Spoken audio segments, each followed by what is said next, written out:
You've been grinding on your side hustle for months, tweaking your ads, posting on social media, and wondering why nobody's buying, and then one tiny shift tripled your conversions almost overnight.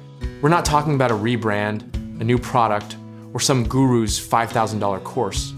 We're talking about one sentence. Here's the uncomfortable truth most entrepreneurs miss.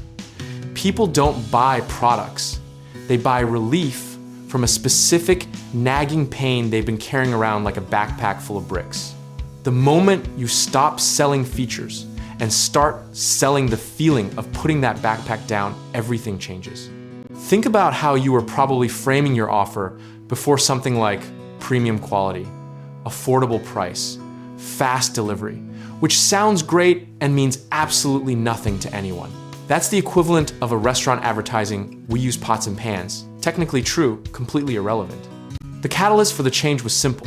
We stopped asking, "What does this product do?" and started asking, "What does my customer lie awake at night worrying about?" That question is a scalpel, and most side hustlers are out here swinging a sledgehammer.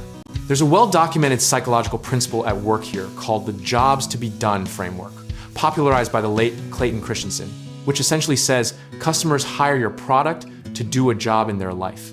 When your offer speaks directly to that job, not vaguely around it, conversions spike because the customer feels seen, not just sold to. Earlier, our product page was full of optimism and energy, and the numbers were humbling in the worst possible way. Single-digit conversion rates, polite compliments, and zero sales. The pivot wasn't louder marketing, it was quieter, more precise messaging that whispered exactly what the customer was already thinking. Historically, every major consumer boom from the infomercial era of the 1980s to the Shopify dropshipping wave of the 2000s was built on the same principle.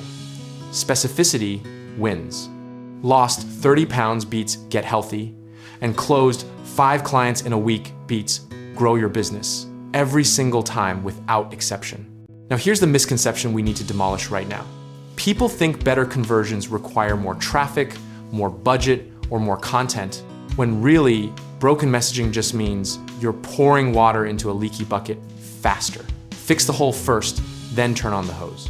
The actual tweak was rewriting the first line of our offer to name the exact customer, their exact problem, and the exact outcome, something like, if you're a freelancer losing clients to cheaper competitors, here's how to charge more and close faster. That one sentence did more work than 3 months of Instagram posts ever did. The practical lesson here is to audit every touch point of your offer, your headline, your hook, your call to action, and ask whether a stranger could read it and immediately think, that's literally me. If the answer is maybe or kind of, you found your problem, and fixing it costs you nothing but an hour and some brutal honesty. Discipline in messaging means resisting the urge to appeal to everyone, because when you speak to everyone, you reach no one, and the temptation to broaden your language grows every time sales slow down, which is exactly the wrong response. Narrow the message, deepen the resonance, trust the process, even when it feels counterintuitive. There's something almost poetic about the fact that the most powerful sales tool you have isn't a discount or a bonus, it's just language that makes someone feel genuinely understood at the right moment. The irony is, we spend thousands on tools and tactics before we revisit the 20 words that open our offer. So here's where we land. Conversions aren't a traffic problem, they're a clarity problem. And clarity is free if you're willing to get uncomfortable and specific. The side hustlers who scale aren't the ones who work harder, they're the ones who communicate better. Whether your hustle is a product, a service, or something in between, the framework is the same. Find the pain, name it precisely, promise the relief, and prove you can deliver it. That's the entire game wrapped in one sentence, which is fitting given that's exactly what saved ours. And if your next move involves building something bigger, like real estate investing, home contracting projects, or finding the right lenders to fund your vision, check out our links in the description below, because we can help you get started.